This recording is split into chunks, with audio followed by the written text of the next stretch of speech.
We're going to play some gentle music. You're going to feel yourself relaxing. You can listen to my voice. I'm just your guide. I'm a tour guide. That's all I am. You're the one who's entering your own flow. You can feel your flow, even in the room around you or wherever you are right now. Imagine that the space surrounding you, the air, is actually moving. Well, you know it's moving. The little atoms in it are spinning around. There's oxygen floating through it, all kinds of other chemicals.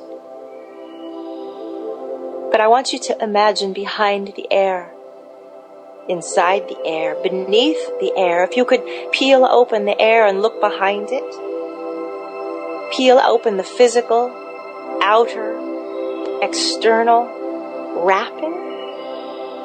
What's inside?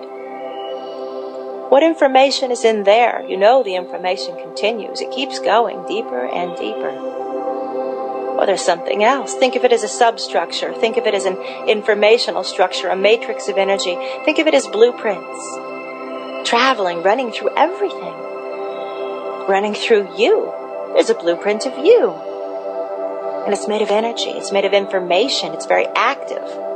It says, here is what and who you are and everything you've ever been. And notice, too, that all of this information that you're in right now, it's still moving. It's moving through time.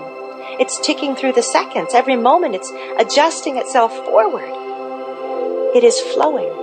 It's smooth. It's gliding. It's not herky-jerky. We're not having trouble moving from one second to the next. It happens without thought. It's the natural state of the universe. It's your natural state to flow, to gently move forward in time without thought, to take it so for granted you've never even considered it before. Yet everything in life is flowing. Every person, every place, every object. And when all of these things interact, we have situations that are flowing together. Multiple things coming together to interact, to share energy, to exchange, and then they part again like little streams or rivers. That's all of us. Everything around you right now. Do you see that? It's like little silvery rivers of light, streams pouring forward, all of us. It's beautiful. You can look up and imagine you see a deep, dark night sky, but it's so full of stars and light. It's like velvet encrusted with diamonds.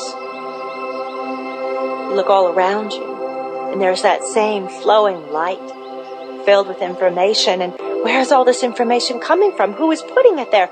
Who is organizing it? Is it all just randomly coming together? Is it crashing into nothingness, or is there design? Is there organization? Is there beauty? Is there fluidity? Is there rhythm? Is there coincidence? Is there synchronicity? Oh, yes, there is. And you are part of that. Feel yourself blowing forward with it, billowing forward into this beautiful synchronicity, beautiful coincidence. And you say, I'm here right now, not just to remember this place, experience this place, although being in alignment with it feels so good and perfect and grand, but I'm here because I realize I've been living kind of ignorantly, perhaps, a little bit.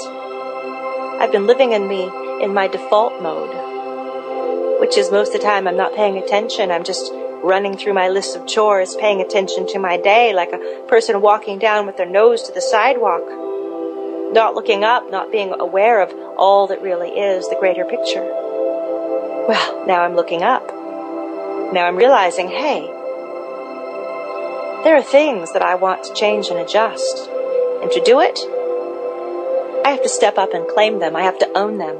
I have to say, oh my goodness, Flo, you've shown me something I'm afraid of.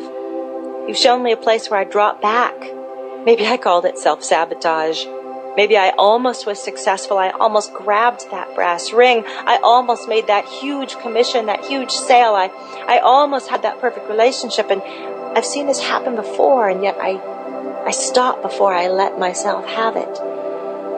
There's something in me, and maybe I never recognized it as fear. Maybe I called it something else. Maybe I said I was being practical, or maybe I said I didn't have enough information, or maybe I said the risk was too great, or maybe I said I didn't have enough money. I don't know. There were probably a lot of different things that I said at different points. But the fact is, I always stopped right before I reached that bigger level. I stopped before I reached the bigger level. I don't want to do that anymore. For once in my life, I'm going to not do that. And I'm choosing something right now. I'm feeling this thing inside me, this urge, this direction. Where do I want to go? What do I want to try this with? Where I don't stop when I get afraid, where instead I keep going and I say, I'm going to do this. I will do this. I will have this. This is going to happen. And all of me could throw up resistance. Things around me could throw up resistance. The old patterns, the old situations, everything conspiring to try to keep me where I was. But I say no. I want to get uncomfortable. I want to see what this brings. This isn't a bad sort of discomfort. It's a discomfort that tells me you're in new territory. You don't know this place. You are seeking, you're finding, you're going to get comfortable. It's the same feeling when you start to learn something new, when you feel so frustrated and you want to quit and stop and you say, I'm no good. But you keep doing it. You're uncomfortable with the learning, and then eventually it starts to click into place and you forget all about when you weren't comfortable with it. It becomes second nature, easy. And you reach a new place of experience, of knowledge, of existence. Well, you're doing this in your life now. You're doing this in your life. You embrace the discomfort, and you feel good about it. You let this feeling blossom out of you as you return from your daydream, moving back to everyday life, realizing your flow is still surrounding you, yet you let go of your awareness of it and open your eyes. All right.